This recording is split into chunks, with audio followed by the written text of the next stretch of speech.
Good morning. The Ministry of National Defense says the Air Force flew 6 C-130 cargo planes to the central Philippine city of Cebu yesterday, delivering another 40 tons of relief supplies. Yesterday was the third consecutive day that Air Force C-130 cargo aircrafts have flown to the Philippines.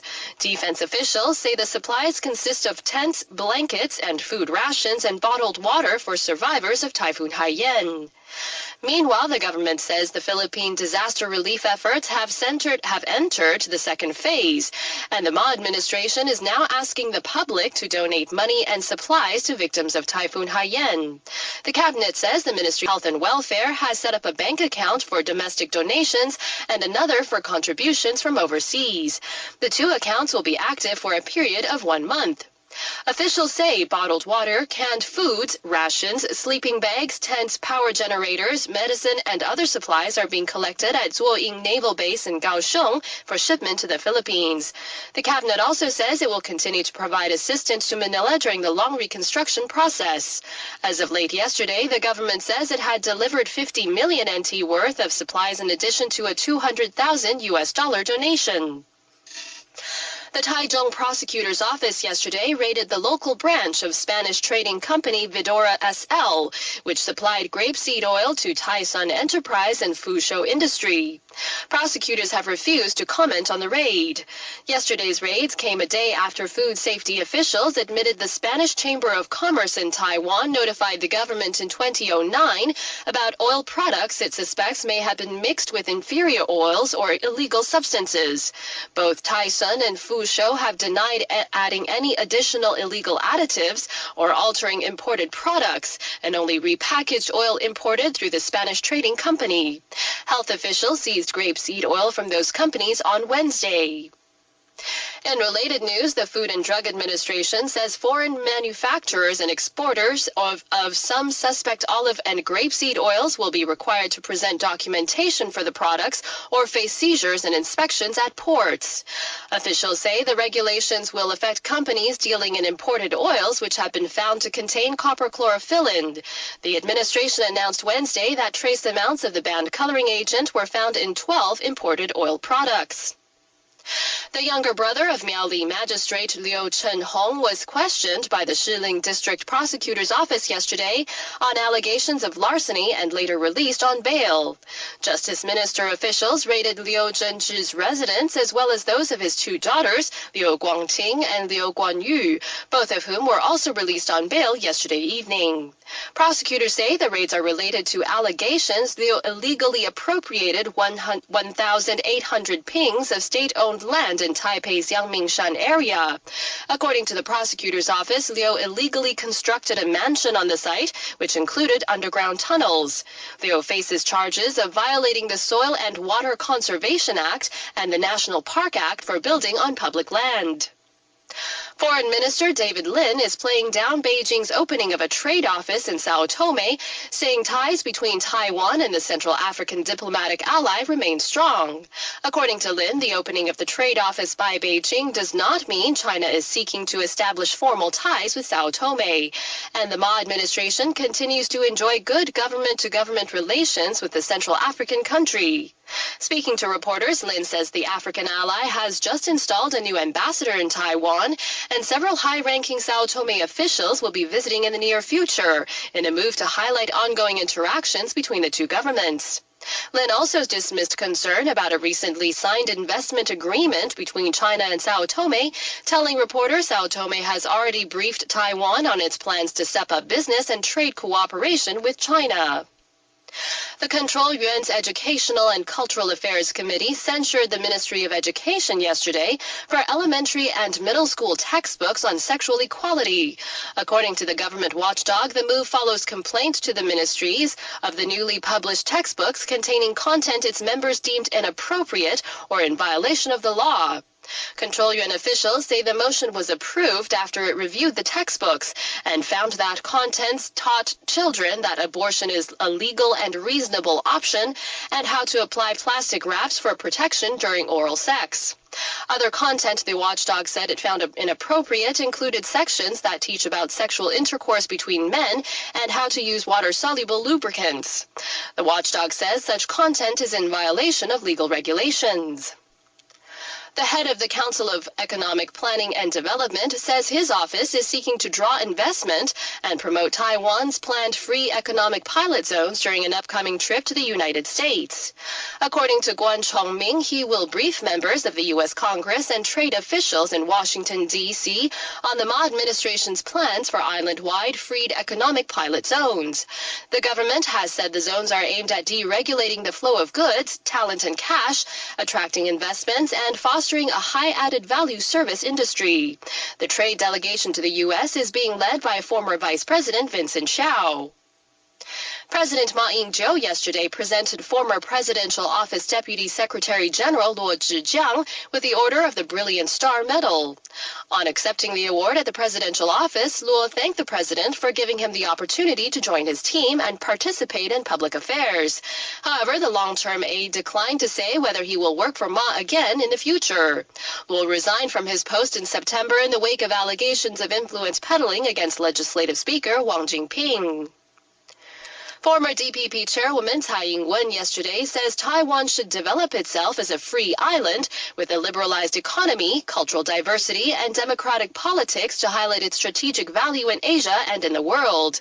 Speaking in Singapore, Tsai said at a time when the global economy is experiencing radical changes, Taiwan should step up investment in industrial innovation and service industry development. According to Tsai, if the government fails to take such action, the island will lag behind its Asian competitors, and China's rise could pose tough challenges to Taiwan's future development. Meanwhile, the DPP yesterday announced it will release its new China policy on January 9th next year.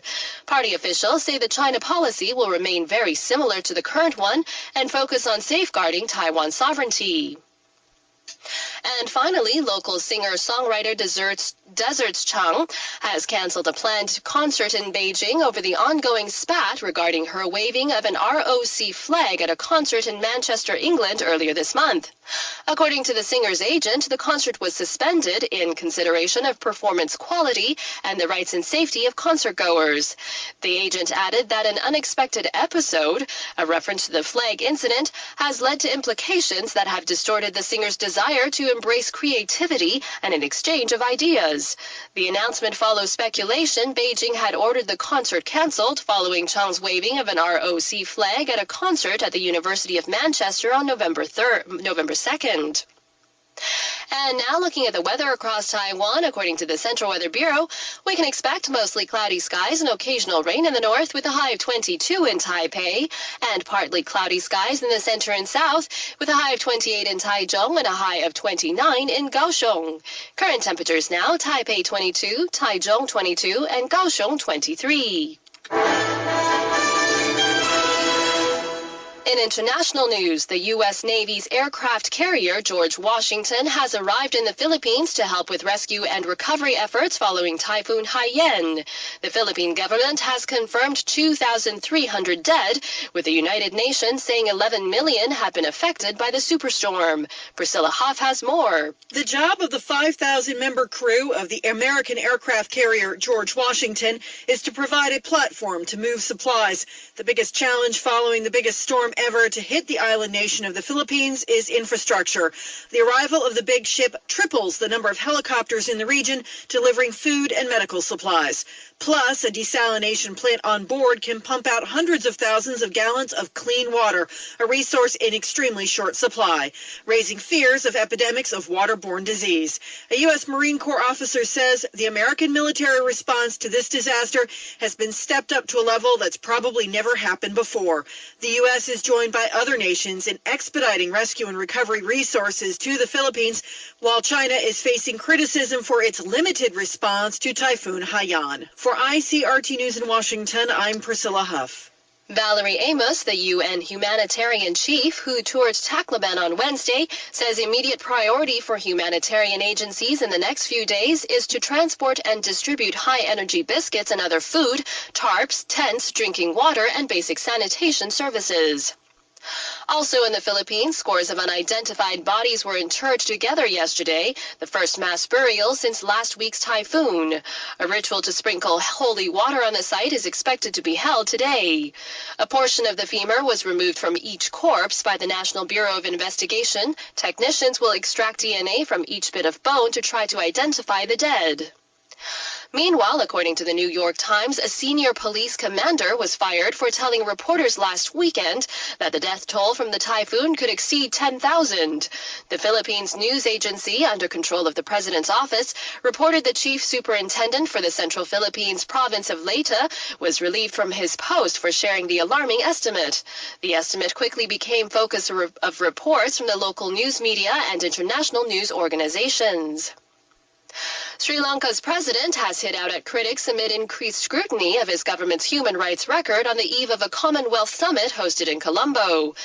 The president says his government ended killings in the country by defeating Tamil Tiger rebels in 2009. Correspondents say the government had hoped the three-day event, which begins today, would showcase Sri Lanka's post-war revival, but instead it is turning into a PR disaster. Several leaders are boycotting the event, and British PM David Cameron has said he will raise tough questions.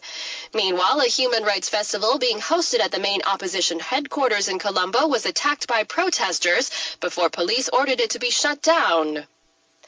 The Russian government is attempting to woo Egypt's military coup-appointed leaders into an arms deal worth an estimated $4 billion. It comes as the U.S. scales back its military aid after army shootings of protesters. Tom Barton reports from Moscow. This would be the biggest arms deal between Russia and Egypt since the Cold War, said to include everything from riot gear and special forces equipment to MiG-29 fighter jets, anti-aircraft and anti-tank missile systems. But Moscow's eagerness stands in marked contrast to the US government that suspended hundreds of millions of dollars of aid and deliveries of its own fighter jets as Egypt's new military government cracked down on supporters of ousted President Mohamed Morsi, killing thousands. Moscow's only concern is Egypt's ability to pay for all of the hardware. However, there are reports that Cairo may give Russia a naval base on the Mediterranean in return. Egypt's new government is keen to stress that it is seeking to add Russia as an ally, not to replace the US. But observers think this is all a bluffing game with Washington to gain more support. For ICRT in Moscow, I'm Tom Barton. Meanwhile, in Egypt, 12 supporters of ousted Egyptian President Mohamed Morsi have been jailed for 17 years each for taking part in a violent protest in October. They were found guilty of thuggery, assault, and sabotage at the Al-Azhar University where they were students. Since Morsi was ousted in July, thousands of his protesters have been rounded up. Many of them, including Morsi himself, have been put on trial. Earlier this week, Egypt has lifted a nationwide state of emergency. The state of emergency, which included nightly curfews, was introduced in the middle of August amid the bloodshed and unrest which followed the army's removal of Morsi from power. Former German President Christian Wolff has gone on trial accused of receiving and granting favors in office. Wolff is alleged to have allowed film producer David Greenwald to pay hotel bills in Munich during the Oktoberfest Beer Festival in 2008 and on the northern island of Sylt in 2007. In return, he is accused of having lobbied German companies to support Greenwald's work. If convicted, he faces up to 3 years in jail or a fine. He rejects all the charges against him, and he stepped down in February 2012 after less than 2 years in his post. U.S. President Barack Obama is urging congressional leaders to give Iran time and test how willing they are to actually resolve the dispute over their nuclear program diplomatically and peacefully. Key lawmakers are urging another round of sanctions to be imposed against Iran, while the White House wants a pause to allow talks to move forward. Key Israeli officials are sending Washington a similar message to keep the pressure on Iran. Naftali Bennett, Israeli Minister for the Economy, spoke at the Brookings Institution. The Iranian and Persian society is a great society. They're very similar to Israelis. So they're not going to be willing to tolerate the isolation and the way of life that the North Koreans are, for the lack of a better term, tolerating. I am convinced that if we ratchet up the pressure, we can get the right deal.